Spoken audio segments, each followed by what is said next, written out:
Very good, friends. Hi, Doc South here. Another installment of Aunt Barb's Magic Oven. Uh, I guess you could call it chapter 25. Yeah.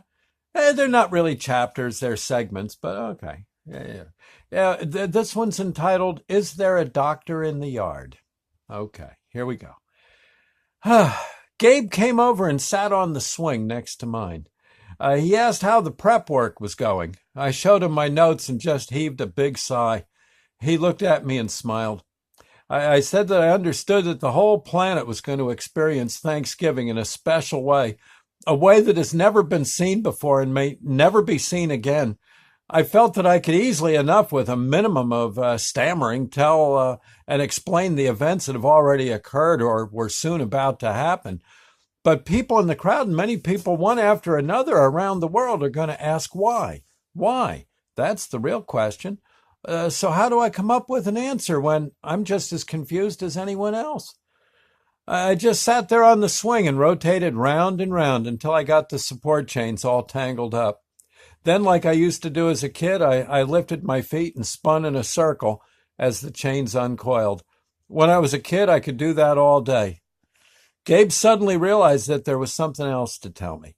He said how Jesus wouldn't be able to make the start of the party, so I'd have to help John Paul and President Reagan with the earth blessing and the lighting of the entire planet.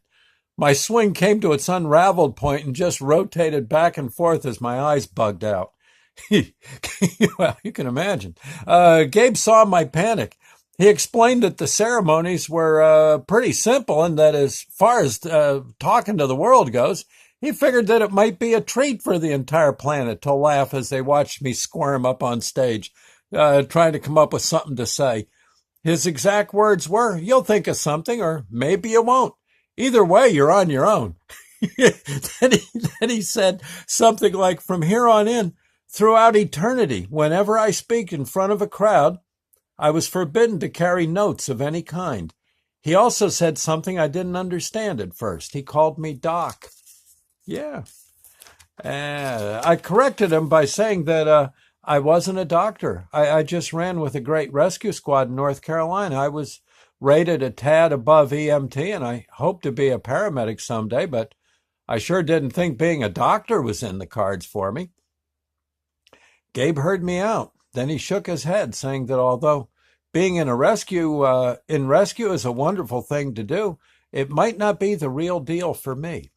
He didn't really speculate much more than that. He just felt, I guess, that I'd be helping people feel better in some other way.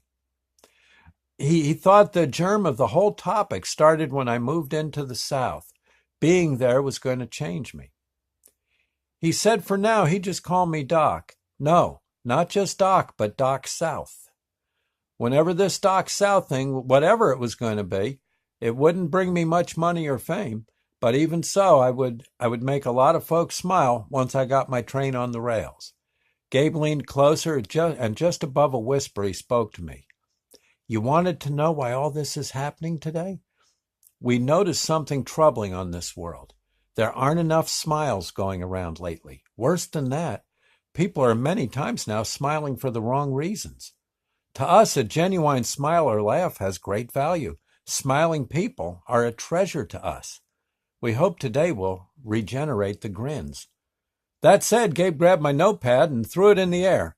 The pad flew up about 15 feet above the swing set and disappeared with a poof. I got the message. Hey, Gabe headed off. I just sat on the swing and twirled a bit more. One other question hit me, and I had to holler to Gabe before he got out of earshot. "Hey, Gabe, what's with that gaudy cross you gave me? I showed it to my father. He was once a jeweler. He said that it's made of pure gold and encrusted with very high quality rubies, sapphires, diamonds. He figures it's worth a small fortune. Why do you give me such a valuable gift?"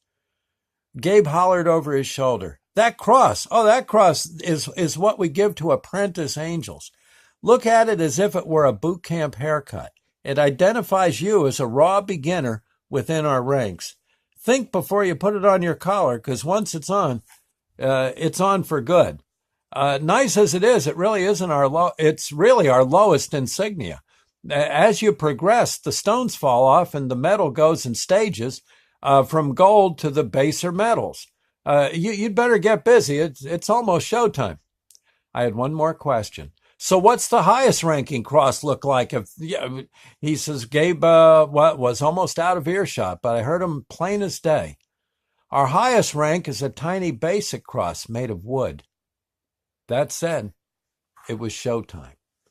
There you go, friends. That was one of my favorite chapters in the book. I hope you enjoyed it. And, well, there you go. Okay, we'll see you later. Do another one tomorrow, of course. See ya. Bye now.